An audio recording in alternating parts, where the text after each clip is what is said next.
Hey guys, how you doing? My name is Lena. Welcome back to another video. So today we are doing the last wrap-up of this channel. Monthly wrap-up to be precise. Because as I've told you in another of my videos, I'm just so tired of recording these extremely long videos. It's a mess to record, to edit, and to watch. From now on, we're going to do weekly wrap-ups. That's it. I'd rather talk 5 minutes about those 2 books than get 1 minute for every book. Having said that, curiously enough, this month I have barely read anything. Well, that's not true. I read a lot less than the previous months. I read, I believe, 12 books, but April started great. I have already finished 4. So, yeah.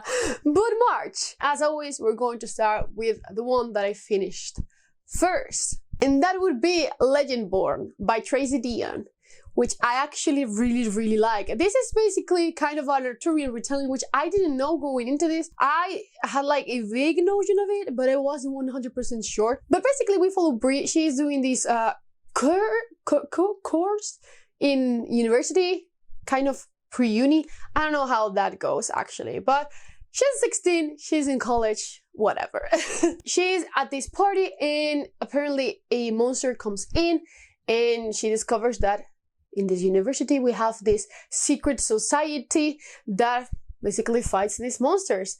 And that was great. That was great. These are the descendants of Arthur and the different knights. And that was so cool. There's a scene where they are looking at the, holy shit, the generational tree, and that was super cool. I don't know why, but I really like that. I overall like this book. I gave it 4 stars. I thought it was going to be better. No, don't get me wrong. I don't know why, but some scenes felt too young, you know. For me, I'm just weird like that. But the overall story was good, but the ending was great. I like the story, but then the ending completely sold me. Not gonna lie, I didn't saw that coming at all. I thought it was going to be something else, but that plot twist was fucking great. So yeah, I was kind of thinking about, you know, 3.5, then the ending was in, and I was just like, okay, I'm sold. I'm so sold. I'm 100% going to read the sequel. I actually really like Brie as a character. She felt really real. The kind of main ship here is quite cute, actually. I didn't mind it. Actually, evolve in a kind of a natural way, so enjoy that. It was a little bit too fast, maybe, but who cares? It was cute, you know. So I told you, best part the ending, and the middle did drag a little bit. It wasn't that harsh, you know. 4 stars. It was thoroughly enjoyable. I highly recommend you check out this book if you have been thinking about it, but you know, stay calm. It's good, but it's not like incredible. Still, that ending though, super cool. I actually really want to read the sequel. Then I dragged this book from February because I didn't finish it in time. This is Communion by F.D. Cross. I love this so much. This self-published series is like such a guilty pleasure for me. I want more in this world. I need more in this world. It's not that I want, I need it. Because it's so dark. We're going to follow vampire hunter Wolfgang. Group of vampires comes in, slaughter his family, kidnap his son, and he's going after him basically. And it's just so cool, man. There's an element here that is called the Dark Cathedral. It was so cool, man. It was so cool. They basically have like people on the walls and it's made out of blood. It was so fucking cool. Holy shit. Guiltiest of pleasures, perfectly dark. You know, sometimes when I read grimdark, I search for these elements, like a kind of gothic setting, a dark atmosphere, and sometimes the only dark things that we have is just like people getting chopped off and a lot of sex for some reason. But this is the perfect dark. I love this series. This is the perfect dark. This is the perfect kind of way of dark fantasy. There's also a good enough resolution for Tenna's character here. The only thing that I didn't love was the part in the ending, kind of, it reminded me a lot of, you know, the Van Helsing film with, holy shit, I don't, with Hugh Jackman, where where Anna is just up there in the sky, reading something like that. It gave me those vibes, and I was just like, okay, this is a little bit over the top. But overall, hell yeah, I like this. I also like having Dorian's POV here. It was so cool, man. I just love this. I want so much more in this world. There's a Q&A at the end of this book, and apparently we're going to have more things said in this world. Apparently, please, I wish that so badly. Like, give me more. I ended up giving these 4 stars. I gave the whole series 4 stars. They get better after each one. Definitely the weakest one is the first one. It's just like an introduction, a quick read. The second one is super good, and the elements in this one, the dark elements here, were so fucking amazing. Like, I love it. Then I went for one of the next installments in one of my favorite series, and I hated it. Well, okay, I didn't hate it, but I basically read Unholy War by David Hare, just book 3 in the Moontide Quartet. I'm not really the type of person that gets bothered with sex in books. I'm pretty like, okay, but the amount of fucking sex that there's in this book should be fucking illegal. The only thing everyone is doing here is fuck. And there's a moment here where I was just like, please, can you just talk for a bit? Just have a conversation, please. I just can't deal with all these nipples, and they use their magic to fucking grow their fucking penis here. Yes. I was so upset with this. And also my favorite character here gets kind of a slap in the face with all his plans, and I was just like but I do really like here basically the storyline of Ramita. I thought it was the best part of this. There was so much sex, dude. What the fuck. There's also some kind of let's call them animages. Don't give a fuck about their arc, honestly. Like, whatever. There are some questionable things here. I just didn't like it. I gave it 3.5 just out of respect for the series there. The thing that I thought it was really cool was that there are mentions of the Sun Search, which is actually the next trilogy or quartet. I don't know. The next series set in the same world, and that is super cool. That was so great. But yeah, it kind of had like the middle book syndrome for the trilogies, you know, where the second one is mostly built up for the finale. This was mostly built up for the finale. Like, I do believe that the finale is going to be great. I have already ordered book 4 and it's on its way to me right now. But holy shit, can they just stop fucking?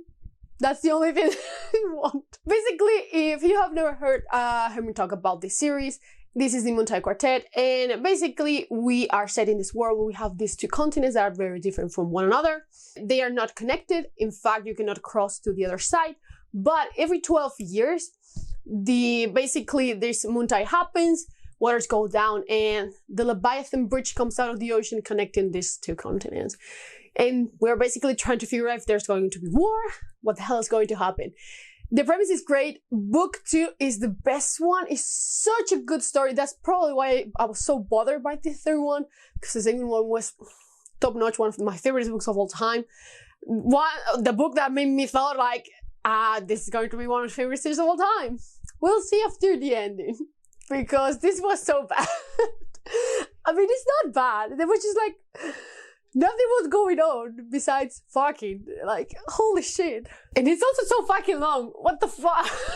If we cut like all the fucking scenes, we will have like 300 pages book. Yeah. So after that, I read 2 of my now favorite books of all time.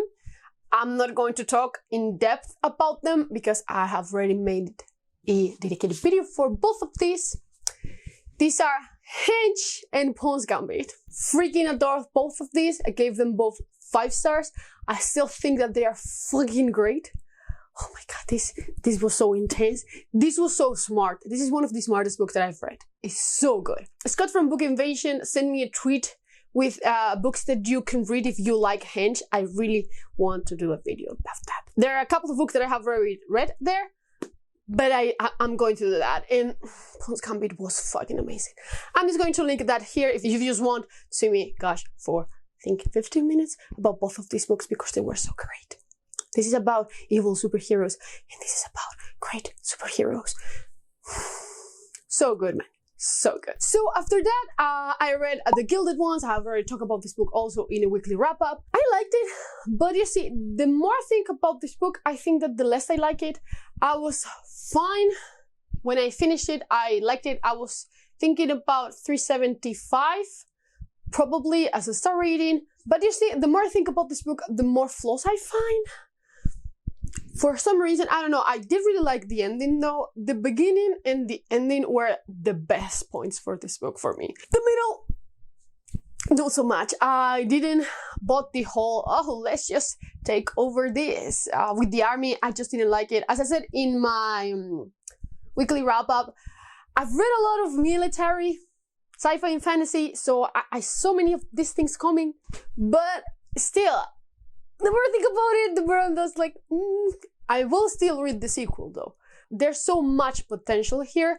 I also love the magic system. There's an animal companion that was great, even though I don't like animal companions in books. I just read The Library at Bone Char, and there's so much animal death that fuck.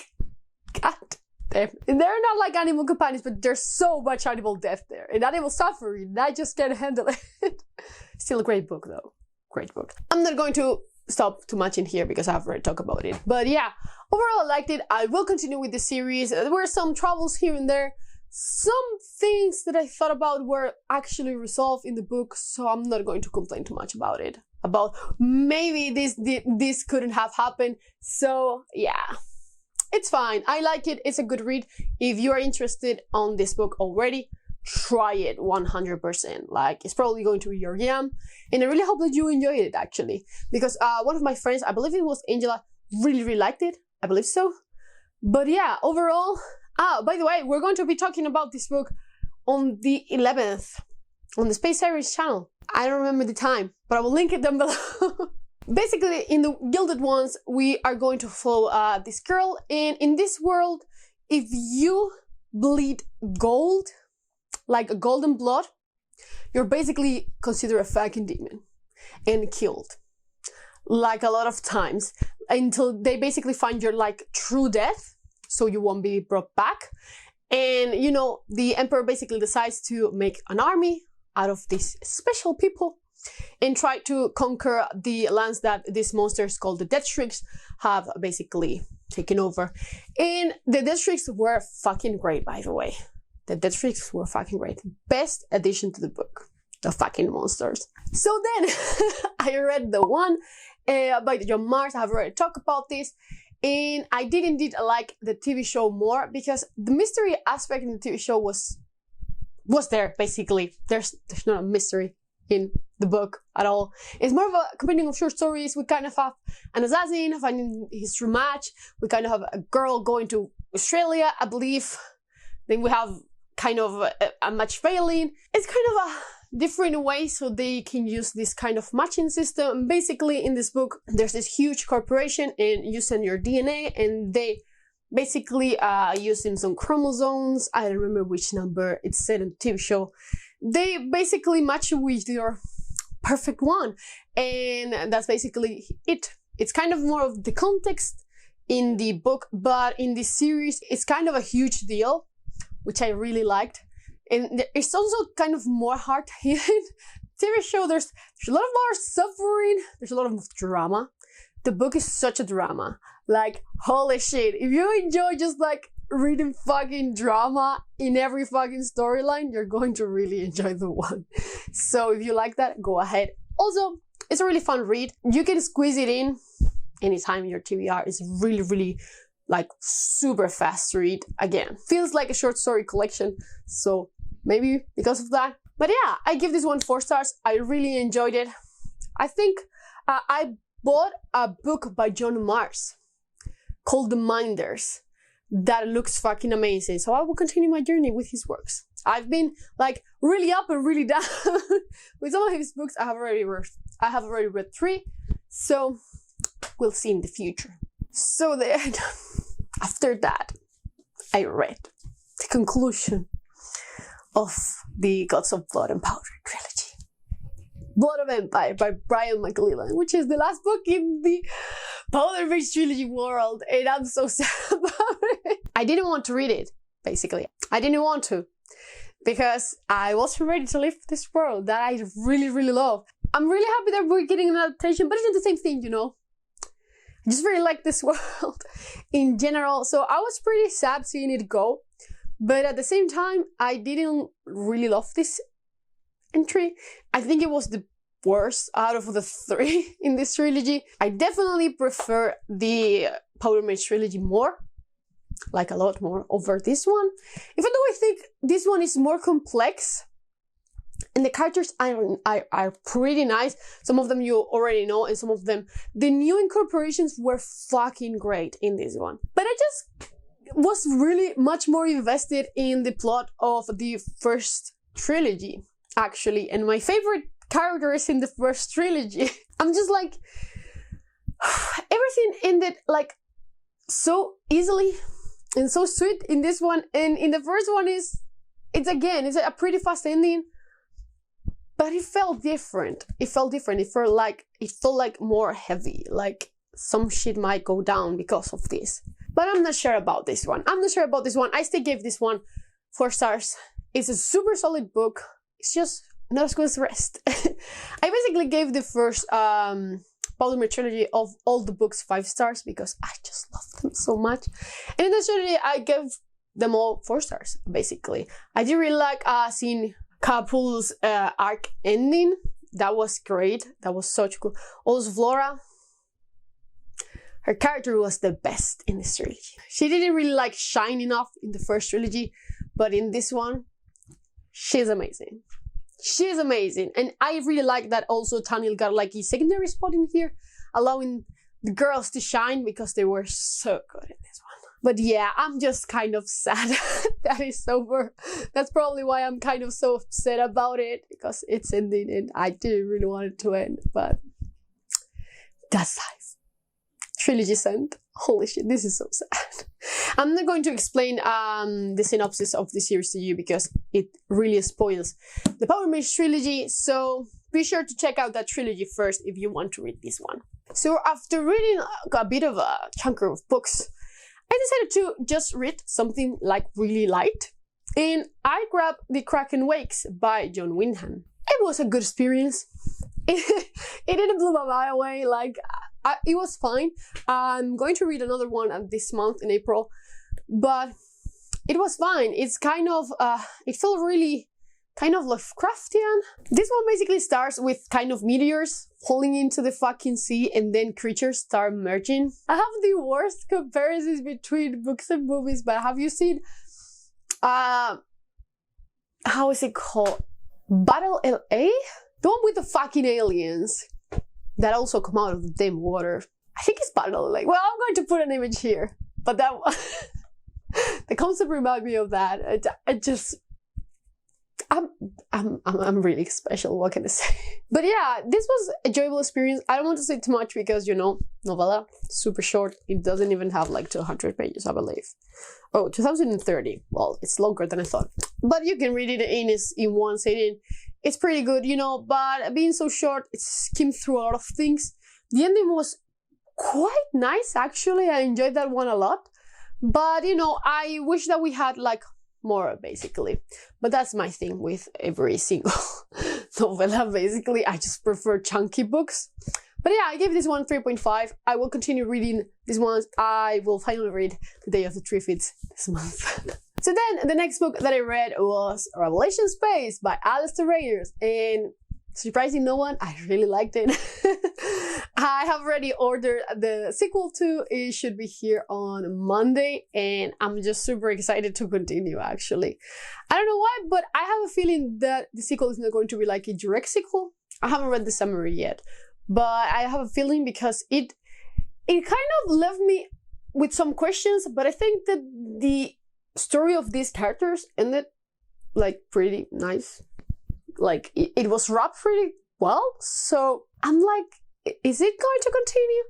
But basically the best things about this were the whole shit about the aliens. I disconnect a little bit with the other storyline, the one with what was her name? Volyova. The one with Volyova. I kind of I didn't like it as much as Sylvestre's arc, probably because Sylvestre's arc has like a lot of the tropes that I like he is investigating this ancient civilization and how they basically died. So I think probably because of that, but also the mystery factor in Volyova's arc was really cool. Oh, talking about this book without spoilers is so hard. Like, you know, the railgun thing, you know what yeah, that was really cool. But yeah, I'm mostly on Sylvestre's side here. I like that arc the most, but I liked it more when they both converge. That thing was great. And you know, you were right, basically, you were right. I just don't want to say more because this is one of the books that is better knowing nothing into it. It's just discovering this is so cool. I didn't give it 5 full stars for one reason. It's really info-dumpy, this book. It's really info-dumpy. And I'm not one that complains a lot of info-dumping, but this book is a little bit excessive on that point.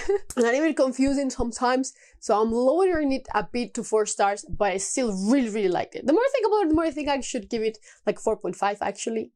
Probably. Yeah, mostly. But overall, I really, really liked it. I also have House of Suns here, which I will probably read soon, this month, if I actually have the time. But I thoroughly enjoyed this. If you're a sci-fi fan, highly recommend that you check this. Don't start with this if you have never heard sci-fi. I know it's tempting, but perhaps don't. Like, maybe don't. But yeah, I really liked it. Thank you so much for pressuring me to finally read this because it was fucking amazing. So let's just talk about this book. This is kind of, I finished this book the last, but we're going to talk about it first. The Darkness That Comes Before by R. Scott Baker. I'm not even sure if I actually really like this book, if I'm being honest. It left me like pretty, okay, whatever. When I finished it, I felt nothing with this. I gave it 3 stars. There are things that are really interesting. Magic seems really interesting. Political intrigue and court intrigue, amazing. But if I'll tell you the truth, I feel like not a fucking thing happened in this book. Until, I don't know, the end. There's also dark creatures, let's just call them that, so not spoil anything, that I really liked, but they show up so little here. I was just like wanting them to show up more, and they really, literally didn't, like never. I really, in the characters, I really like Esme or Esme? I'm not sure right now. Well, I really like her. I think she was the most like grounded character, so you could follow the story well. And then also the magician, which I just don't recall the name right now neither. I'm a mess. But both of them, best part of it. The rest, I just couldn't connect with anything else, honestly. There's a huge war here, like a holy war, basically. Did I care about it? Not much, really. Like, it's so weird because I really like military fantasy also. I just, you know, this is kind of a staple in green dark fantasy. But why? I don't know. I will read the sequel and see if it's maybe that I rush a little bit through it because I really wanted to finish it before the end of the month, or maybe the series is not working for me. But we'll see. If I tell the truth, I don't even know how to explain this book to you, like the summary of it. It's just like we follow several characters, 4 stars. We have a character that thinks that like is kind of a god. Well, not a god. It's kind of the heir to a throne. But then we have another like emperor, and we have other people trying to take down the emperor. And then the emperor is talking to another nation. It's just weird. I just don't know where to start explaining this. Honestly. I have the second one on my wish list. I'll think about it. I might even revisit this one and see if maybe I just rush too fast through this one. but I just really didn't care about it. Quick mention about this one. I finished Batman and Psychology. I've been reading this on and off for 3 months, I believe, since January, I think. It's just like my, when I don't have anything else to listen to, I just listen to this one. And I really liked it. It had more psychology than what I thought, honestly. I thought it was going to be more centered around like Batman and such and the characters, but it did a pretty good job trying to explain different aspects, not being just like, oh, probably Batman has PTSD and the Joker is a narcissist. It wasn't just like that. So I really liked that it actually analyzes like different elements of the story, like Bruce's trauma, and also takes a toll on Robin and why they're just like young kids going with this guy and things like that. And I really enjoyed it. I gave it 4 stars. It's a non-fiction book. I highly recommend that you try it if you're bored, but I thought it was pretty good. And actually, I am a psychologist, so it was nice. Then, now, for the last book that I read this month, Deadhouse Gates by Stephen Erickson, book 2 in the lesson Book of the Fallen. I really like this one. I really like this one. I thought the first book was a really smart book, but maybe it was too smart for me, actually. I had to read that 3 times. I was super lost at the beginning. When you reach the end, you're just like, okay, I'm just going along with the ride, you know, whatever. But this one, the arcs were so well done. You could follow every single character so perfectly. It was amazingly well done, this one. And I've heard from multiple people that this was actually a great addition to the series, so I'm super happy to continue, actually, because I was a little bit discouraged after the first one. Not gonna lie, you know, I've owned these books for more than 10 years. I never continued. Also, I need to really get rid of these editions because there are some huge issues with translations. But it's my Spanish edition. I've owned this since forever, since before high school. Like, this edition is from the 2000s, to be exact. It's awful. I basically had to use the audiobook and the Kindle version in English because this was such a mess. I'm going to change these editions and get the new Spanish ones. They're beautiful. They're so much better than the original ones. So I'm getting those, but yeah. I really like this. I actually really connected with all the characters. I didn't like them all. I thought that the most boring arc was definitely Diker's? That's how you say his name? Diker? I believe so, but his arc was so boring to me. I just didn't care. I was just like, okay, let's just finish this so we can go back to whoever, to just like Felicin or just to like Mapo or to wherever. I was fine with anyone but Diker. Like, I don't know why. It even had like necromantic magic that was super cool, but it just was really boring. Also, the desert kind of setting was super cool when Felicin and Heverick and the other guy, which I just forgot the name, even though I just thought about it, whatever, went through the desert, and that was so cool. I really like that part. I don't know why, even though it's kind of saying it to you is probably really boring, but I actually really like that part. So yeah, I ended up giving this one 4.5. I really like this. I just hope that it goes up from here. And it continues to go up because then I will be a huge Maleficent fan by the end of this. I just thought it was fucking great. If you have read the first one and you were a little bit discouraged, continue because it does get better and more understandable. So keep going. But yeah, that's basically all. Have you read any of these books? Do you have any recommendations based around these books? In that case, just please let me know down in the comments below. But as always, I will see you not in another wrap-up because there's not going to be another one, but in the next weekly wrap-up. Bye.